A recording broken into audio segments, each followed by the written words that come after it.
Hey guys, got several new additions to my saltwater reef aquarium here that I want to share with you guys today. When I get to the JackOLantern Leptoseris, I caught something pretty cool on camera. I caught the coral actually moving, so that's pretty cool.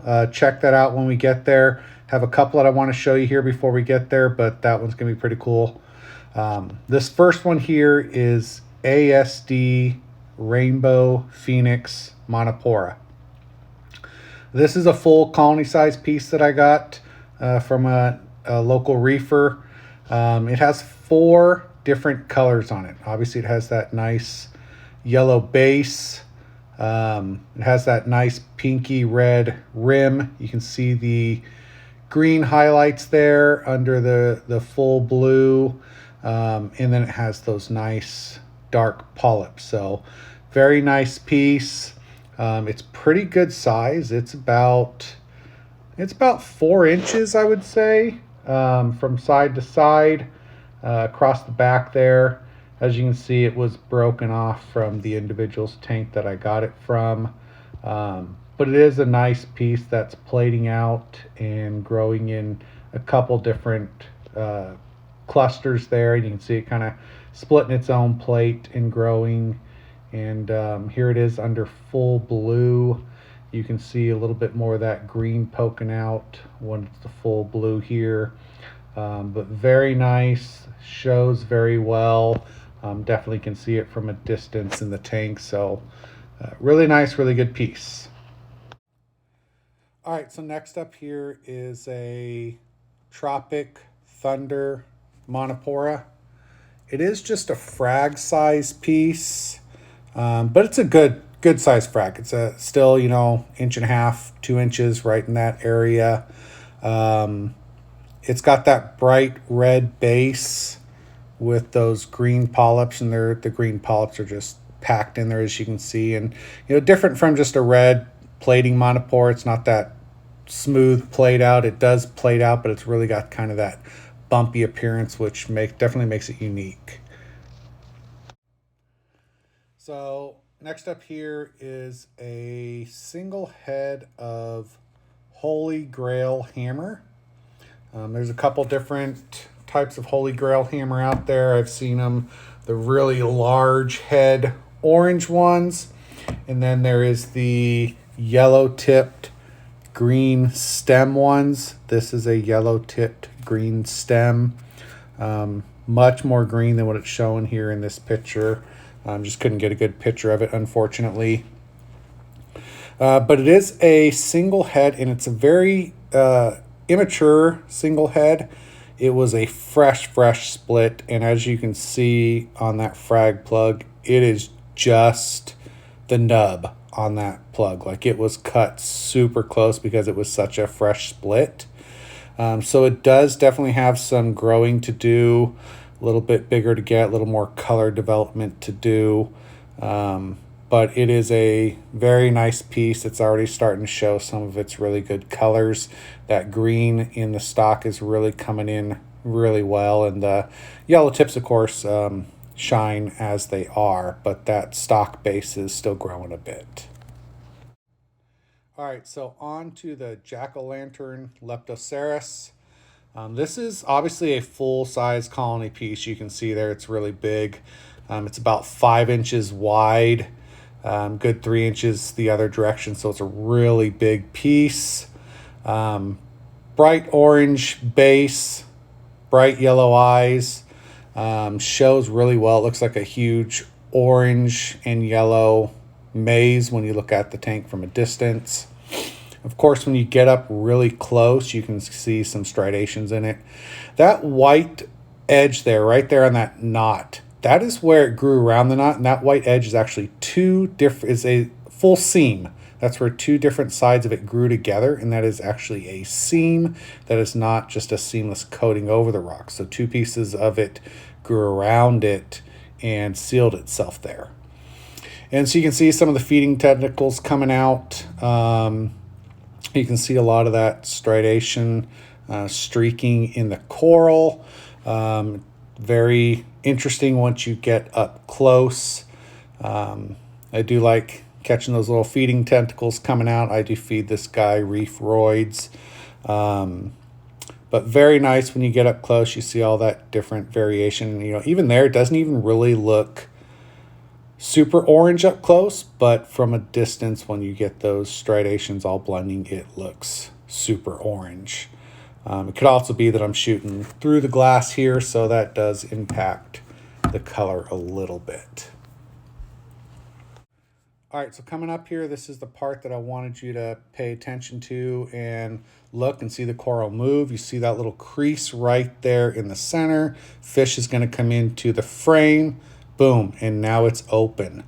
That is where the two pieces of coral meet around that knuckle. That is two edges of the coral, and I caught it moving there.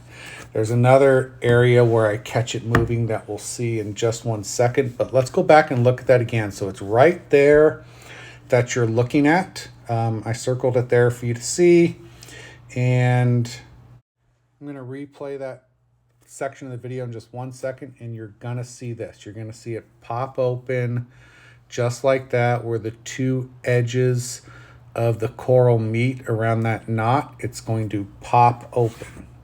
So here we go. We can see the coral there. Fish comes in, boom, pops open. Catch it one more time. Fish comes in, boom, pops open right there, which I think is pretty cool.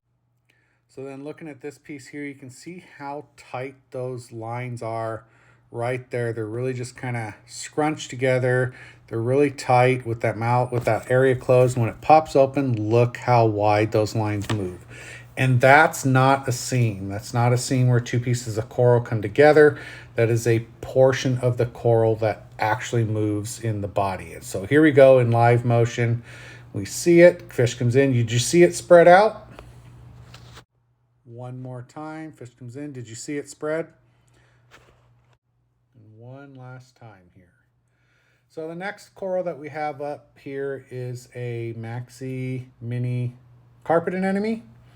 It's actually a really big Maxi mini carpet anemone. It's about 6 inches fully open, maybe even 7. It's really good size. So it is a purple base with a purple mouth, as you can see there.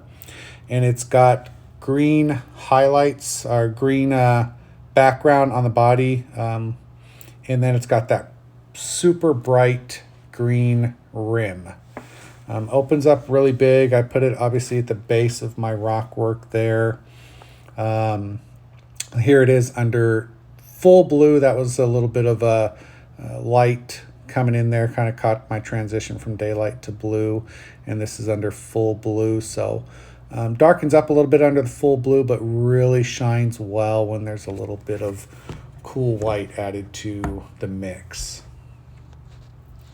Okay, so this next one is a pink gold stem hammer. You can really kind of see the gold stem shining out there. When I get under full blue, it shines a little bit more. Pink tips, gold stems. I got about 3 heads here. This is a little bit brighter light condition. In reference, you can kind of see my gold hammer behind it. And it's again, this is under bright light conditions. I think it photographs better under this condition than it does the blue, but it looks a ton better under the blue. To the eye, it just doesn't film that well under the blue. And here it is under, again, a different lighting condition. When I started going full blue and I zoomed way up in on it, this is what I got. This was also feeding mode. And then this is the full on blue. As you can see, the coral color is just not that great from the end of the polyps, but that gold shines a lot better. So this is definitely one that looks very, very different under very different lighting conditions. All right, so I also got this frag of this Prism Coral. It's an encruster. It's got that bright red base. It's got yellow ring around the eyes with some green highlights and a dark center. It's just a small, like little, maybe 3/4 inch nugget. So pretty small piece, but very bright, very pretty when you see it. It definitely stands out in the tank when you look at it. And then I got some Meteor shower here. I ended up getting 3 pieces of this. I was just purchasing one, but the individual gave me 3. So here's the second one of it. And here's the third one of it, just kind of tucked up under there. I also got an orange encrusting Psammocora, Psammocora. That's coming up here in a second, and it is furry and 100% just orange. I have it under a couple different light conditions so you can kind of see the difference. All right, so here's that coral. I have it here under full light, the full light daylight conditions. I think this one looks a ton better under the full daylight conditions. It's very bright. You can definitely see the orange shining through. It's definitely orange from a distance. And then here it is under the full blue. And you can see it very much darkened out. It's still orange, but it doesn't look the same. It shines a lot better under the daylight conditions. And then the last one I have here is a red Firecracker Montipora. Just a small little frag. Hopefully you liked what you saw. Give me a like. Give me a subscribe. Check out some more of my content. And I'll get more videos out soon. Have a great day. Thanks.